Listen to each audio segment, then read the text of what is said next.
We talk about food, we talk about music, with musical dudes. Finger on the pulse, Snacky Tunes.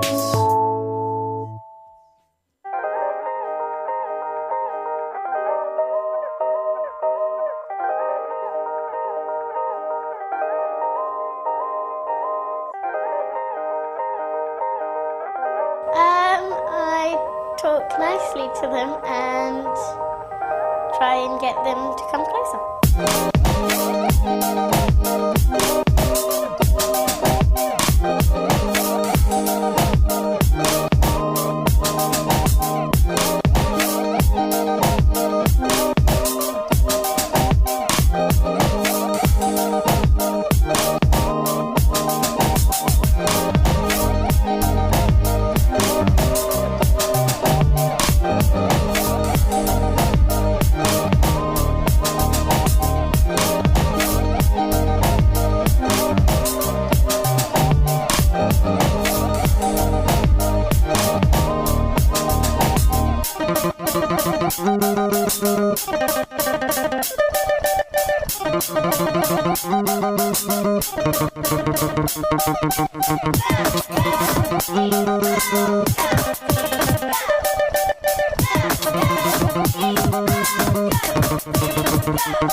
They're sort of animal language, really.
Whoa! You got a little taste of what goes on right before the show, which is we talk about the softballs we're gonna log. It's like, so what's your name? That's very interesting. Did your parents give that to you? Things like that. You're listening to Fantastic Patter live with Snacky Tunes. Yeah, Did you never forget color commentary? Yeah, this is welcome to the hour of Patter. Best in the game. Best in the game. I'm DJ Never Forget. I'm Terry Diabolic. You're listening to Snacky Tunes. We are host Finger on the Pulse. Great show today. I'm going to say happy Valentine's Day to a room full of new people, which is how it should be on Valentine's Day. No pressure. I love how Eater dubs today, like, shit show. Oh, they just... It's just what national, it is. do you know what Eater is? I have no idea. Eater is like a food website. You can't say shit show on the internet radio, can you? You can say it. All those 7 deadly words or whatever Carlin said, you can say them all. Beautiful. It just makes it deadly words. Deadly. I think people will. Anyway. Happy Valentine's Day, and also Spring Day. Spring Day. I left my coat at home. I left my coat at home too. We have a great show today. We got bats. Not for the guy from LA.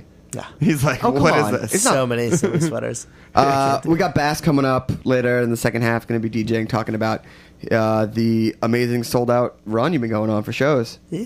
But first, What show would you like to play before you die? Just think about that one for me, and we'll my just God. I gotcha. So what's your writing process? Okay, but first up we have Alan Salkin, who, among many things, was a casted industrial films in Hong Kong, wholesaled rubber duckies in Vegas, picked oranges, pet and crate, and so on and so forth. Alan is writing a comprehensive book on food television. Alan, welcome to Snacky Tunes. My pleasure, Darin. So let's give a brief overview of the project you're working on and how you got started. Well, the New York Times laid me off about a year ago. Old media ran out of money.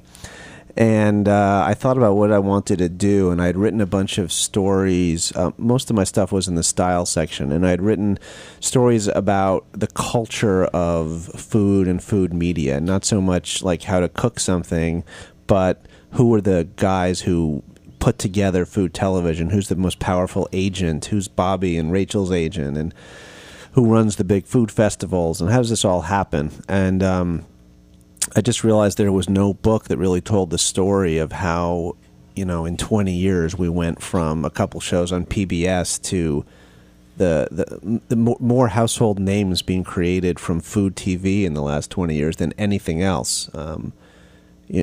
Most people would rather hang out with Guy Fieri than Brad Pitt. Most guys, at least. Most guys.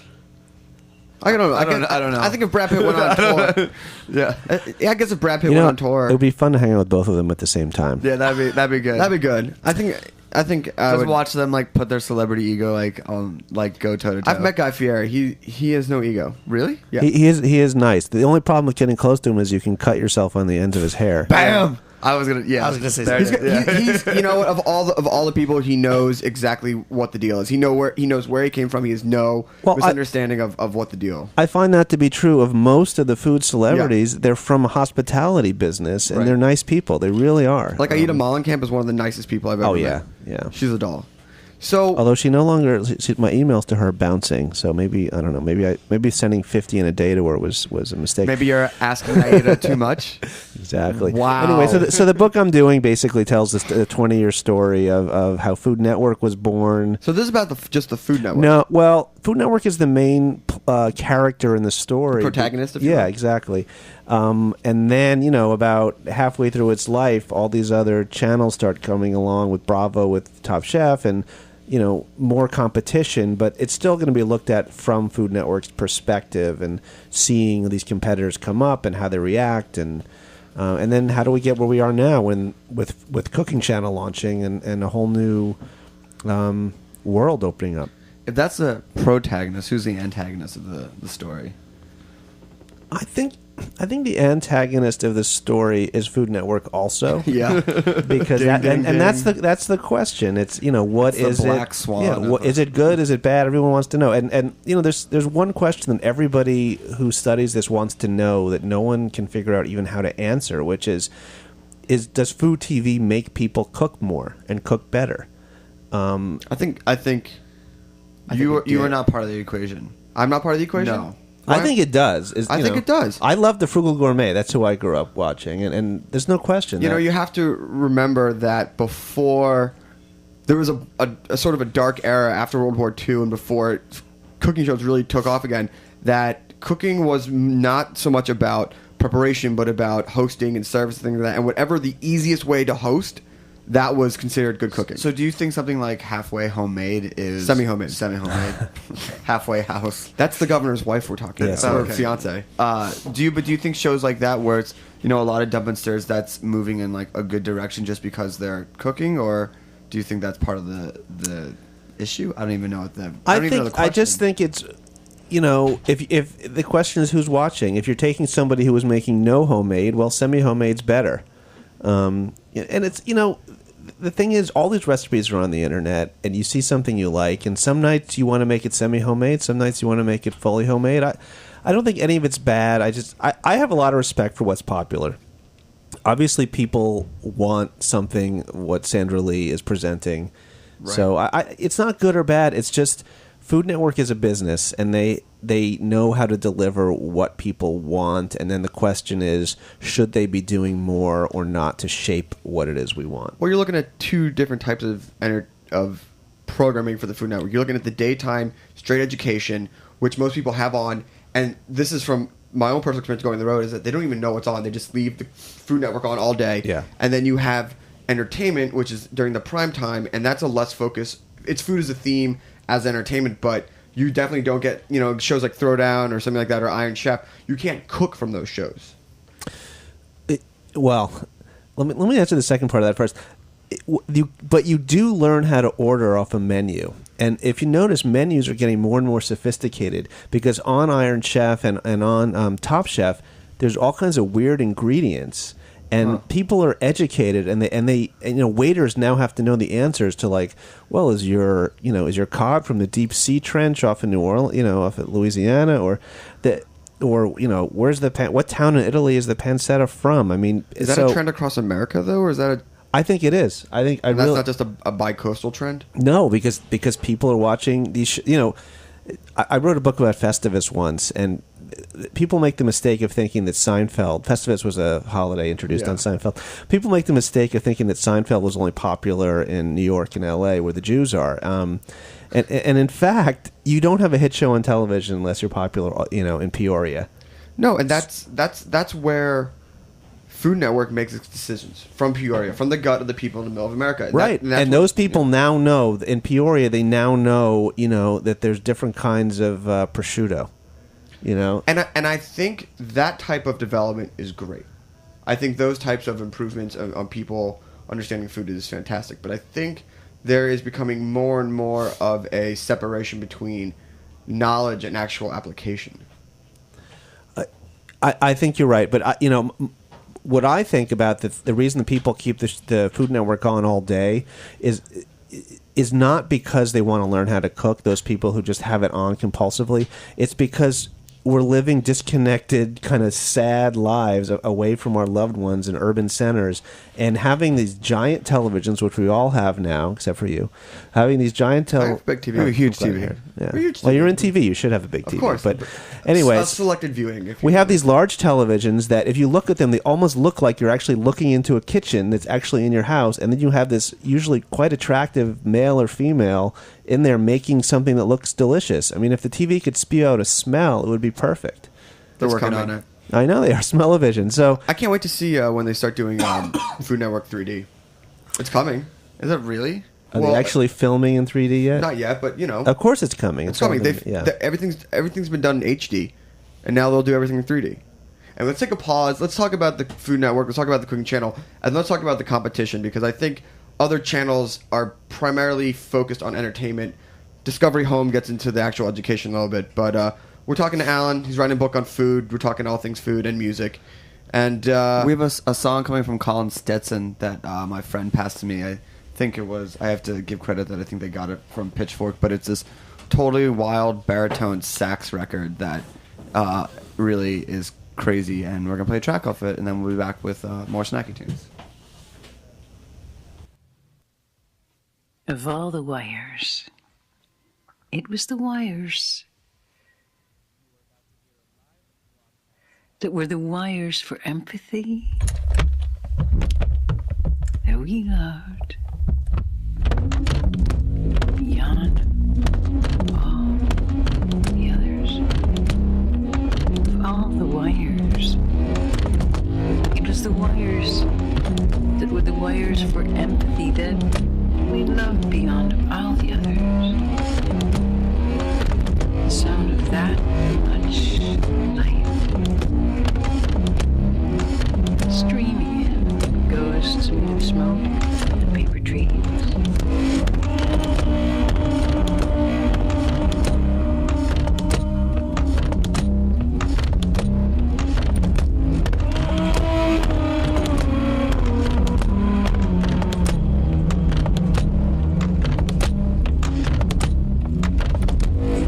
And dogs travel back and forth between fear of the unknown and the blazing sun. Though there is stillness, I can feel your heartbeat.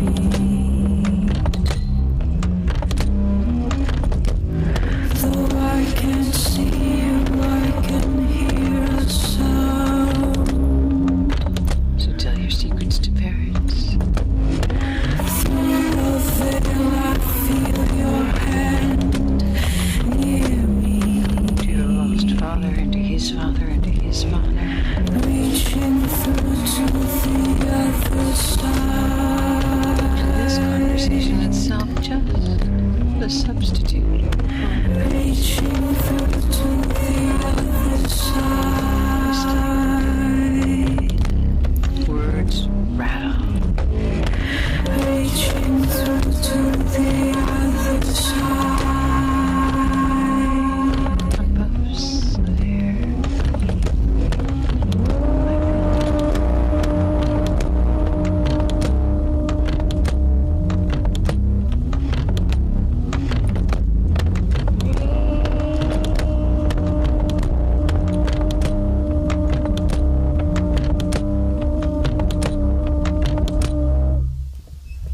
That was Colin Stenson from the record New History Warfare. I think there's more. I just can't see it. It's crazy. Yeah, that sounds crazy. It's really awesome to listen to on headphones. So, and I believe there's a couple other records out, but I just like that you can hear like the clacking of the sax on it. Is that the professional term of clacking? Yeah, sax clacking. Okay. For Valentine's Day. Anyway, We're here in the studio with Alan Salkin, writer, Orange Hawker, caster of industrial films, Rubber Duckies, Conveyor. ex-writer for New York Times. We're talking all things. I also made you guys some chocolate chip cookies. Oh, look at him bringing that out! Look I at wanted him. to do it on the air, so I made man. these for you guys. Yeah. And So- and Leo- Best- best Leor can't interview- have any because his pizza looks too good. Best interview ever. so as we left for the song, we were talking about Thank the you. Food Network and Cooking Channel, and people are cooking more, and I think what you're seeing now is that people are getting away from education of food. You know, the Dump and Stir shows. That's not what they're really looking for anymore. They're looking for entertainment, and as the separation, even though it's people are knowing more about pancetta or whatever in the Midwest, there is becoming a more separation between food and education. When Brooke Johnson became president of the Food Network in around 2004, they started doing some audience research, and they started realizing, they weren't doing well in prime time. They had these dump and stir shows during the day, and they devised a new advertising campaign, which was Food Network way more than cooking. Right. And the first show that showed them the way was Iron Chef Japan. Of course.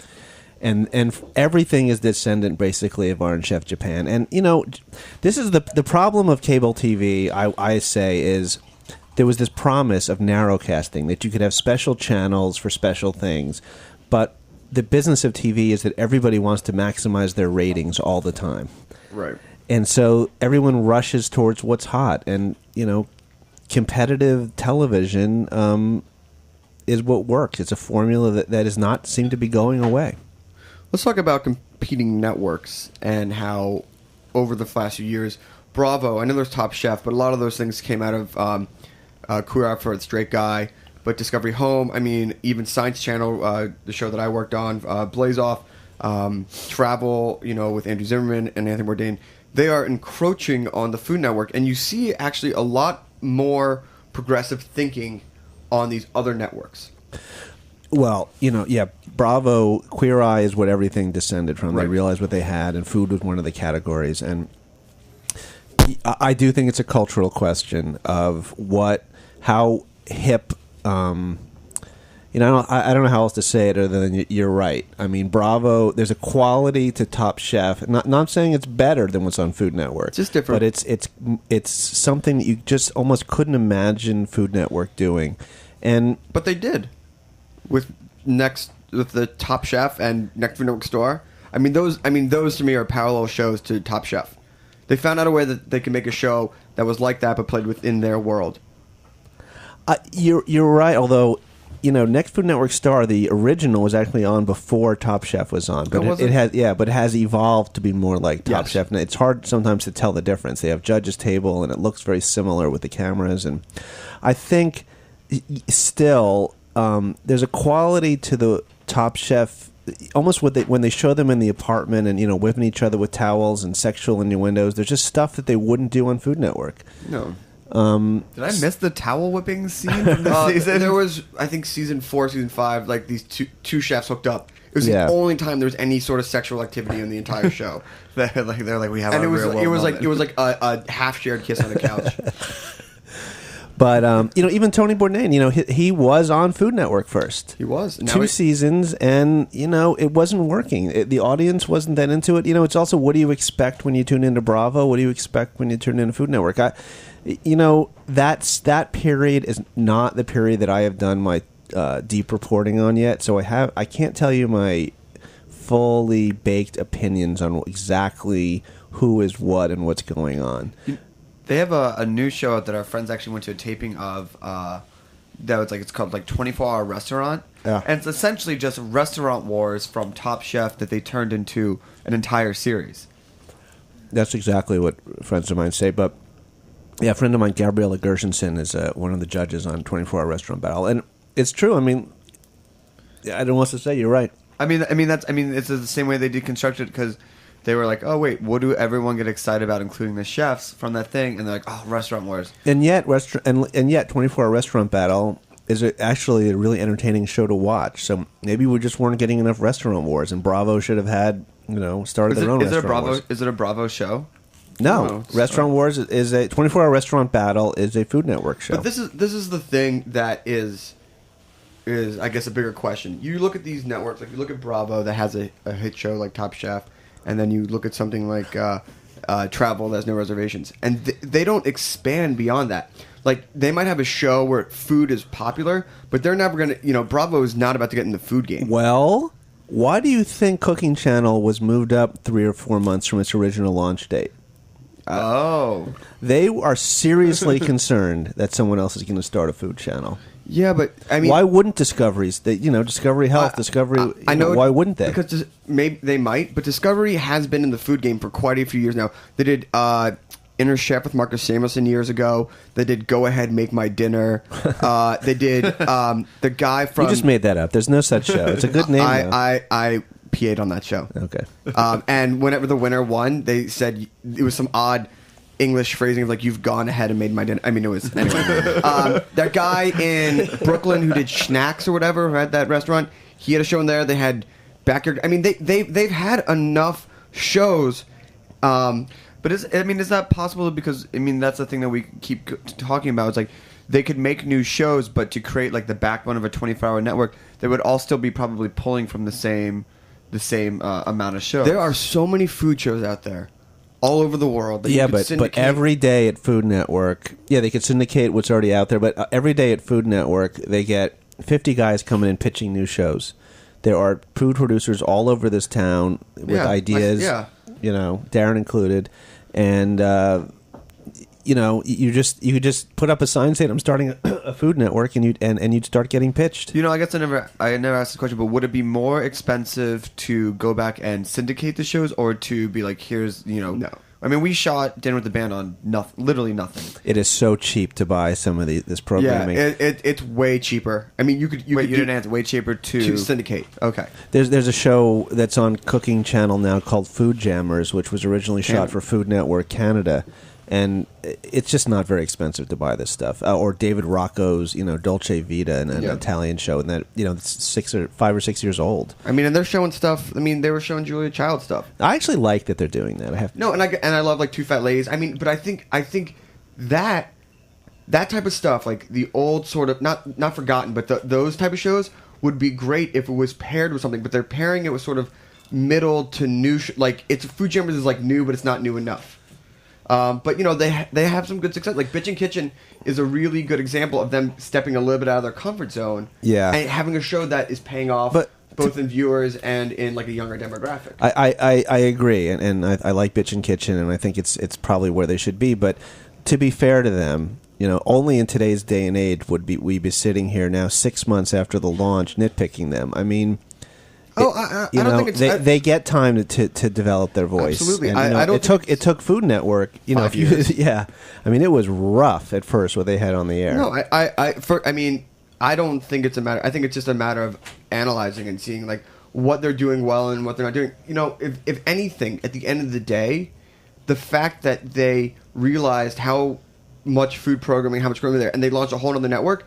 That alone, like everything else is just details. Like that is the biggest fact that I applaud, that they go, hey, we need another outlet. We see, if not this year, next year, 3 years, 5 years, it's coming down the pipeline where we're going to need 24 hours. I mean, MTV2 took a few years to find its voice as well. And it was the same exact voice as MTV. Original MTV. Yeah. It's the most disappointing thing. I mean, about and then Canada. and then they did What happened to MTV. that channel? Yeah, Oh, and then yeah. they did MTVU and then MTV things. So I mean, that's. I mean, in No, that they- refer- they that didn't refer- stick by their guns, yeah. they stood by what they like. Tried to take a risk, and everyone was into it, and then they went back to it. So how is it? Do you not think that Cooking Channel won't just go? I think you. I mean, go ahead. No, go ahead. I think what you'll see is that it's people. 6 months is not even really enough time to develop a show, launch it, and shoot it. And I think that type of ingestion period and Cooking Channel figuring out what they want. So do you think that they're shooting like the new face of the network now, and it'll come out in 6 months? Maybe. Some shows are working. A lot of shows are working, and they do own a lot of those shows that were on in the '90s. Those that they just have the right to keep broadcasting without paying any more Right. money. So there's that. And you can already see some of the more thoughtful shows coming on. Hungry Girl, this Lisa Lillian, dieting show, and Emeril Lagasse is shooting a new show For Cooking Channel? Yeah. Well, Bam. I think it is for Cooking Channel. He's going around to classic restaurants. I think Bobby's show is already off, though. Bobby's Brunch? Well, they only shot 6 of them. Oh, yeah. Yeah, so I don't know what they're planning. They needed to have Bobby and Emeril and Rachel on the Cooking Channel just to get advertisers to make initial course. buys. Whether those characters or those personalities are still going to have to carry it is unclear. And probably they're hoping. The hardest thing about food television is developing those winning personalities, finding them. Last question. Where do you think the internet and web TV has a place in all this?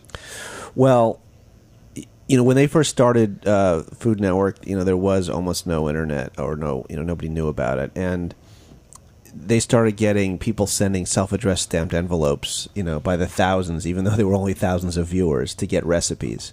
So people want recipes, and they want some instruction with the recipe. So to me, there's the larger question of how much content are we going to watch and for how long.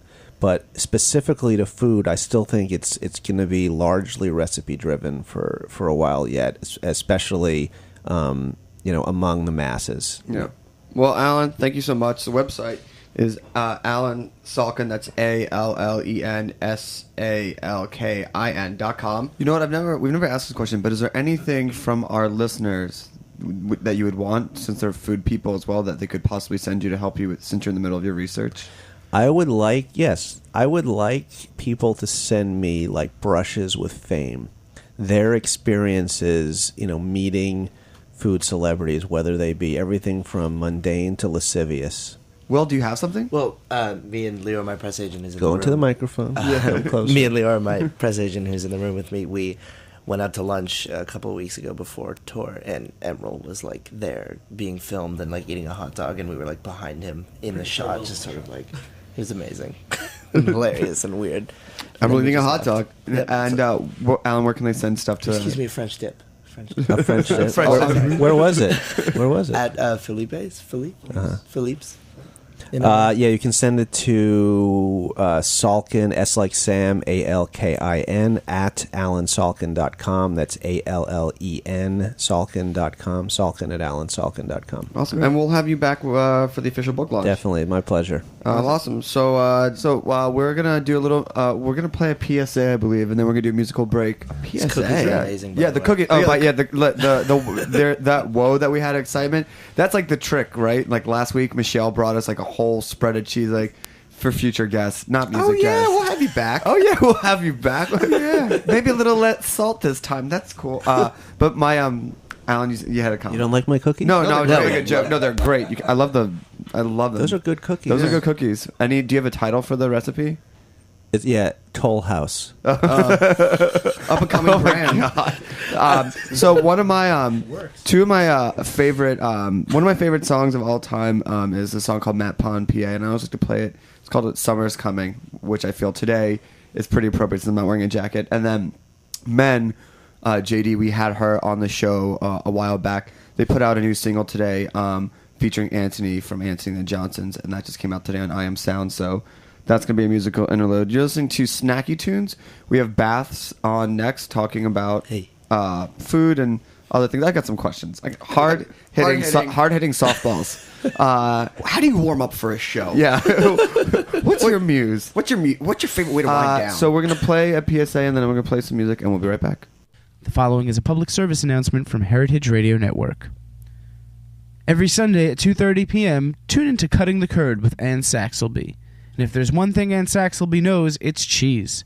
Cutting the Curd finds Ann disseminating that dairy know-how to the listening public. Every episode also includes guests from the world of dairy, ranging from historians to farmers, chefs to cheesemongers, all engaging in dairy discourse so that you might gain a better understanding of this thing we call cheese. Again, that's every Sunday at 2:30 p.m. on the Heritage Radio Network.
rice and slaps and nappers. Money, money, money class, voluntary booby trap.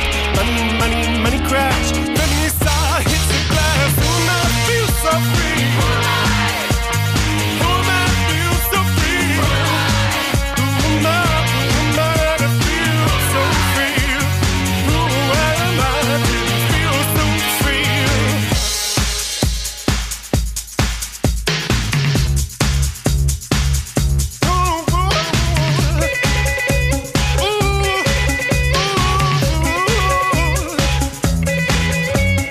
Sky and earth appear to me. On which horizon do we plan our retreat? On our way, stop and frisk. Government dies, so you fucking risk. On the corner we got perched, paper saves because of the look. Running around, stop to harass. Instead of fighting, fingers in the ass. Money, money, money class, voluntary booby trap. Money, money, money crash. All our records in the trash. Who am I to feel so free? Who am I to feel so free? Who am I to feel so free? Who am I? Oh, I didn't feel so free. Who, what, when, how? Who, how, what, why? Who, how, what, why? Who am I to feel so free? Who am I? I feel so free. I could never lie. I feel so free. Never die. Feel so free. I could never die. I feel so free. Never die. Never die. Never, never, never, never die. Who am I to feel so free? Who am I to feel so free? Who am I to feel so free? Who am I? Oh, I didn't feel so free. Free. Free. Free. Who am I to feel so free? I don't know if I've ever heard such like a driving vocal performance from Anthony, that they're always like off into space, some ethereal thing. But that is a Who Am I to Feel So Free? It's a men's song featuring Anthony, and then before that was Matt Pompier. Summer is coming because it is. I'd like to, as it is a fact. It's a fact. Guess what's also coming? Winter, fall, all that stuff. I know, but we're already in winter. We'd like to welcome to the show Baths. Hey. How can we refer to you in the show? Though, if I have to I'm Will. Will. Okay, That's fine. I'm going to embarrass you for like 2 seconds. That's fine. My friend, our good friend Shelly, who's been on the show before. Hello. She said during CMJ, she's like, you got to come see this band with me, Bass. And I said, okay. And then I saw you like 3 times. Oh, wow. Yeah. So now I'm going to stab Fan you. out. Yeah. Now, No, now that's all right. this is the best stalker way. It's like, come on, radio show. Let me ask the hard hitting question first. Which do you prefer more, showers or baths? It depends on the situation. It Hey-o. really does. It really That is does. actually the correct answer. That's the correct answer. That is the But correct answer. if I for those of you who have not seen your setup, it's MPC player. Yeah, it's like it's an MPD thing. The thing itself is pretty empty. All the stuff is in the computer, and then attach that to the computer, and then I'm singing along with it. But it's like I have to sing and be really there and in the room and like active and stuff. So Yeah, as a laptop DJ and knowing what I'm actually curse. what I'm doing for actually, like, you are incredibly involved. It's a nice setup with some lights and a little blanket, or I don't know, a tablecloth. Yeah. But it's like, I mean, you are really like You're in it. and you're tweaking knobs, and I don't and I watched, because the first time I was like, all right, guy. Yeah. With your knob tweaking, and then by the third time I was like, all right, guy, with that knob tweaking, this is pretty amazing, and it looks very involved, and I definitely think that like if like, you know, outside of the voice, like if you weren't up there, that those noises would not be made. So how long did it take to perfect that show, because you were so involved in that show? Well, it's a game. It's constant. It's not. I don't even think it's perfected at this point. But it's like it's gotten to a point where I'm very comfortable with it. I'm doing fairly simple things. Like I have all the songs that I'm performing split up into 4 sections, and I'm affecting them as I go, and sort of like changing the rhythms and dropping things out so that they're more affecting when the vocals come in, all that type of stuff. Like I'm doing a lot of it on the fly. A lot of it is improvisation, but it's like, So every show's different. yes, every show's always different. It really was like one of my favorite things, and also kind of inspiring, because we write music, and I was like, hey, I just saw this guy who did this thing is obviously very like one man show, electronic based, but it definitely looks like he didn't get up yesterday. It was like, I'm gonna perform a show. That's the best thing is like after I perform, if somebody's like, "Yo, man, whose music was that? That was so cool." Like they think I was DJing somebody else. It's like, God. Do you have any thoughts to expand your live show to more than just you? Absolutely, that's the whole plan. That's the whole goal. Is that this is where it is right now because I'm by myself. This record was built completely me on my own, and that's the sound of it, and that's the performance that I wanted. But that's specifically this album. The next album that I'm working towards, and what I've done in the past, is with a large band setup. Like for one of my older projects, I had like a cellist, a bassist. Cool. And you have a side project that's performing tomorrow night at Glasslands? Yeah, I'm writing the set today and tomorrow before the show. So. What's the name of that Geotic. We're not here to talk about Geotic. We're here to talk about bath. Yeah. Hard-hitting question. Ready? Yes. What would you like to be served in a bath? Like, what would be the ideal meal? Oh man. No, that's a real thing. That's like a gummo type of question. Like peppermint water and gum. Like cleansing things, like a lot of tea, maybe. Not like a steak? No, absolutely not like food. Really? Because I went like I would like a steak with like some French fries and a bat. What if you drop it though? Then so everything gross. is over. Everything is idea ruined. Well, let me put it this way: way. if I'm at the level where I'm getting dinner served to me in the steak, I have already solved the how to not drop food. I'm gonna be honest. I don't think you have to be that well off to get a dinner in a bathtub. I have eaten a bowl of hot spicy chili in the bath. That actually color commentary now taken over by Alan. A hot, rich meal inside a bath. I'm with you. Something effervescent, something like light. And Yes, refreshing. absolutely. Like one of those whipped desserts that taste like clouds. Whatever. I forget what it is. actually, A nice big ball of cotton candy in the bath. No, I don't know. I can't. I'm terrible with food. I don't know. What do you eat on the road? What do you normally? What's your go-to? I can't admit it. Come on, the show. You can't. No, Basically, like this store, I've been having a lot of the McDonald's oatmeal that they introduced because it's like healthy, very fast, and With it's the like, Vermont maple syrup, which actually has to come from Vermont. yes. And have you had any of the Yeah, you Zagat can't- #1 rated KFC chicken? No, I have not. Is that true? Yeah. No, dude. We did research on it because like KFC now has all these ads like Zagat #1 rated, but they did like a fast food survey. So it's like, all right, so of the worst, this is the best. Wow. Yeah. So congrats. Yeah. Hey, Congrats, okay, KFC. we'll be having the Colonel on next week to talk about the big win. Yeah. Oh, he's what? He's So never mind. it's great. You've been. How long has the Baths project been active? Since September of 2009. Okay. Exactly. So not that. So a year and some change. Yeah, it was basically like I saw one show specifically in Los Angeles where a lot of the big sort of electronic music players in LA, like Daedalus, Flying Lotus, No Such Thing, Toki Monster, all these people played, and I had that full band setup that I was talking about at the time. But I saw that, and I desperately wanted to be able to pull a show off by myself in a similar fashion. And it was literally that day I said to my friend Mario, I was like, I want to do that. I want that. And then I built the album over the next couple of months to fit that performance, that type of thing, and then everything started happening from there. What programs do you write in? I used to use Digital Performer a lot, but now I use a mix between Digital Performer and Ableton because Digital Performer is sort of archaic. Got it. Yeah. That was for our techies. Let's get some music going. I was like, I got a few more questions. I really do. I know, but we can come back. But I was one question because just one thing. Why are you taking your pants off? Yeah, that's actually more just a fact. It happens. So you've been around for like say a year and a half. I feel like from CMJ on, you've really begun to hit. You're like in the cusp. You've sold out shows. So like, how are you feeling the difference now, changing from just like hi, I'm Bass to being like people's perception of you? I have no idea. It's like things are happening so fast that I don't really keep track of it. I'm just I just keep saying hi. That's Lior's job, the press agent who's here. He's the one who's far more aware of my life like that than I am. So. Great. So you picked out some songs to play. So now we're ready? Now we're ready. Okay. I had a question. Okay. It was pressing. Now we're gonna press play on the songs that you selected. Any type of theme that we should know about? No, it was literally like I grabbed it and chose the first things that came to mind. Oh, you have to. Oh, this is great. Oh, on the I love fly. the books. Oh, cool. So we're gonna open up with one of your songs. Okay. Well, that's what you put first. What song is it called? Somerset. Yes. Okay. It is yours, right? It's on, yes, it's on something I'm selling on tour, exclusive to the tour. So. Okay, so we'll talk about it afterwards.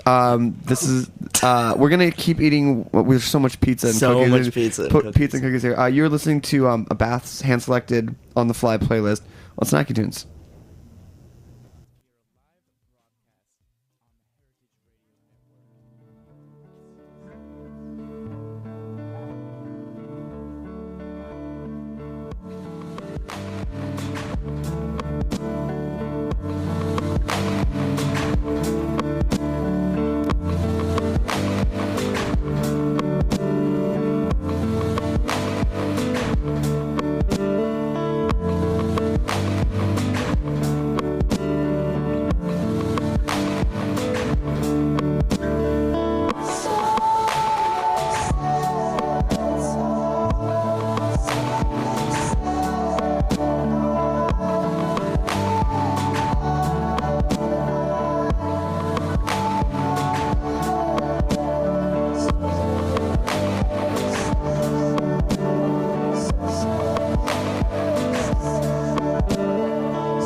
And that was just a playlist put together by Will, aka Bats, as we all put ourselves into pizza and cookie-induced comas. Yeah, we really never. I have to tell you guys, like, we really never eat this much food.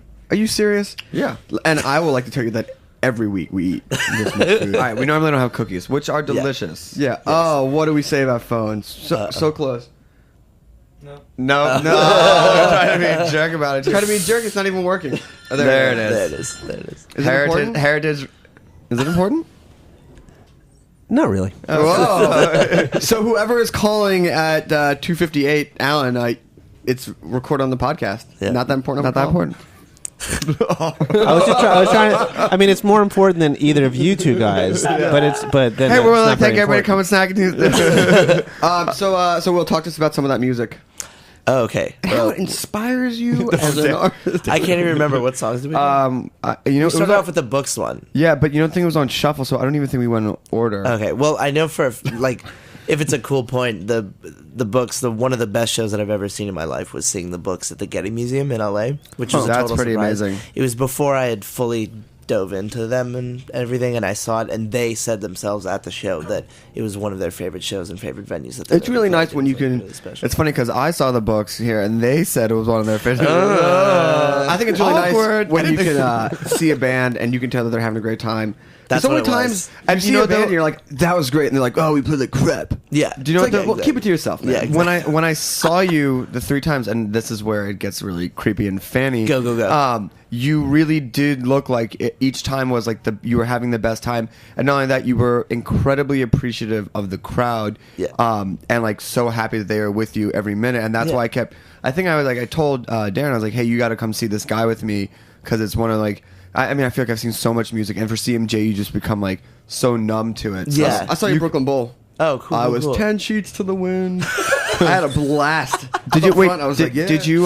Did they take care? They took care of your Brooklyn Bowl. They're like Yeah. one of the best. What did you eat when you were there? Do you remember? God, Fried chicken? So just whatever it was, I had too much. I remember that. Yeah, I they remember I was really. like- It's like that that- actually is also the correct answer That's for all- Brooklyn yeah. Bowl. It's also like okay, I want all this food, but it's tricky because do you eat Yeah. it before and then it's like I just had No, a dozen that's the chicken thing wings, is or do in you wait life. till after? In life, I don't eat 4 hours before a show, so that I'm completely empty. and, That's the like, magic. clear. That's the magic number. Most people put it between 3 and 4 hours before they play a show. They don't Yeah. eat. Yeah. I will be eating wings at like 10 minutes up to it. And I'll be like, I do not feel good about jumping around. Dude, I'm yelling so much that it's like if there's anything in my system, it's like, the whole time. It's horrible. Is it And we're true- gonna leave you with that quote. No, just kidding. So what can people couldn't expect coming up from the world of bats? Marble, granite, porcelain. What are we talking? So many releases this year. A 7-inch I have coming up, and then stuff I'm selling on tour, and then the new album is probably 2012. I haven't started working on it yet. 2012. So, yeah, Yeah, that not happens. this year. Not this year. We're already Tomorrow? dude. In the press world, Leo, come on, back in the press. Yeah, it's like Before the world How ends. about 2015 over here? Yeah, it's 2015. So You remember when? and if remember when like bands used to put out like a new album every 4 months? Yeah, we just woke up this morning and Pitchfork apparently announced that Radiohead has Yep. a new album coming out in a This week. week? No, We're like, coming out this weekend. This weekend. And what a new are you Radiohead. talking about? Just Oh, it's coming- when was their last album though? See, I love that. A though. week Why- ago? They don't need hype. Come on. Man. Yeah, No. dude, if you're them, they don't need hype. You're Oh, Radiohead. I wonder if it'll do well. that's sort of the game. Yeah. They played a game on the last one, and they're playing a game on this one by Yeah. having a 1 week press campaign, and that's it. Are they playing the same game about Pay What You Want for this one? No, they're not. But they're calling it a newspaper. I don't know. They're calling It's it a what? crazy. A newspaper album. That was. I just read the article. What does that like 10 mean? minutes ago. Oh, did they? I think it's something like they're giving it away on a newspaper, or like in a newspaper, and then Well, like they're the going to be Times? repackaging it. I heard something about repackaging in May. I don't know Yeah, the I don't details, know. but I like don't they're know. doing like a full thing down the road. Hey, the second it goes digital, it Well, doesn't. that's. I mean, that's what's happening. Is it's going to be digital in a week. Yeah, or right. weekend. So. All right. So the show this Wednesday is sold out, and awesome. So Dear that's great. listeners, thank you for listening. You can't But if go. you want to be ahead of the curve, you can come see your side project tomorrow Yes. at Glasslands. Yes, I'm writing an entire set tonight and tomorrow. What do you mean you're writing an entire Like from scratch? I'm making a set. But you for- put Oh, you, wait, is it- you original music for that. That's what I mean. It's like I'm writing original. In comedy, music today this and would be tomorrow. referring to as the new hour. You're Oh, writing yeah. your new hour. I guess so. Yeah. All right. Okay. Great. So the last song we're gonna play is a Lollipuna track. Yes. Wait, hold on. Yeah. Nuts and bolts. Where do we find you on the internet? Oh yeah. Do you want Leo to do this? Well, You wanna give- every single social networking website, it's /Baths Music. BATHSMUSIC. Leora, anything you want to add? I mean, this is your chance, man. I really got nothing over here. I don't know how I got roped into this, but Hey, remember, every time you sign that check, it's the I got nothing. Yeah. I got nothing. Oh yeah, how did we do last time, Mr. I got nothing? can we go back to food? Yeah. Hold on, what is your favorite thing to eat when you get off stage? Oh, Thai iced tea.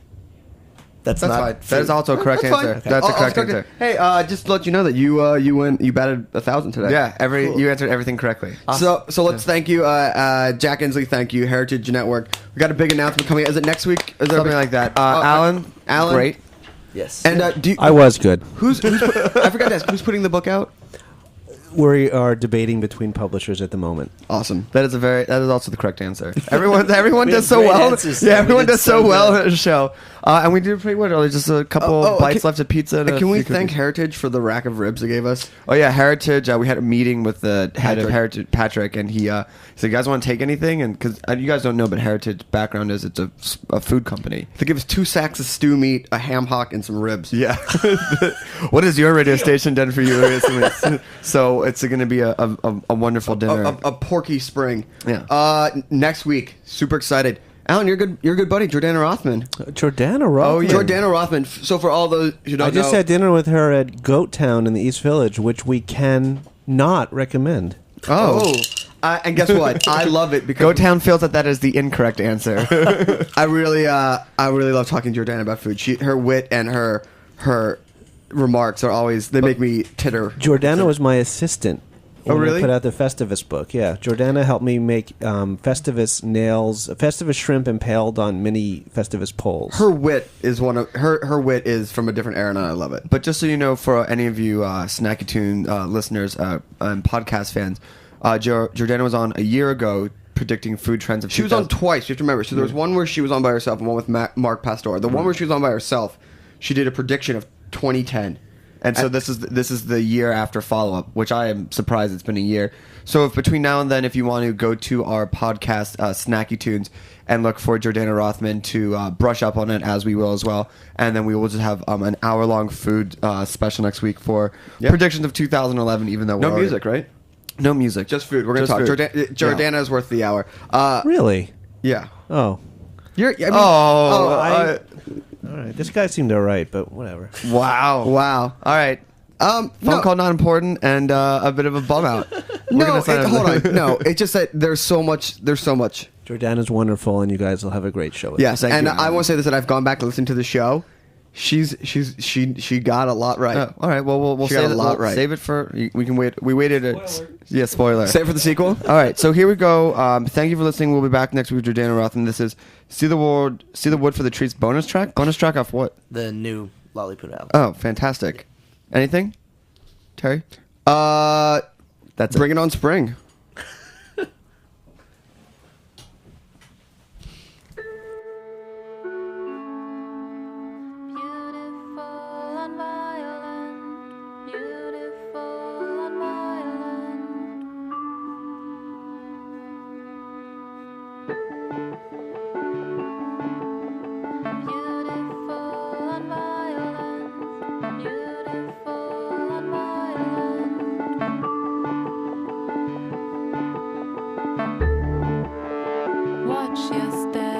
Watch your step, can't you see the way? Can't we go away? Memorize, we shelter from attacks. See the wood for trees. It's like milk and honey found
Thanks for listening to this program on the Heritage Radio Network. You can find all of our archived programs on heritageradionetwork.com, as well as a schedule of upcoming live shows. You can also podcast all of our programs on iTunes by searching Heritage Radio Network in the iTunes Store. You can find us on Facebook and follow us on Twitter for up-to-date news and information. Thanks for listening.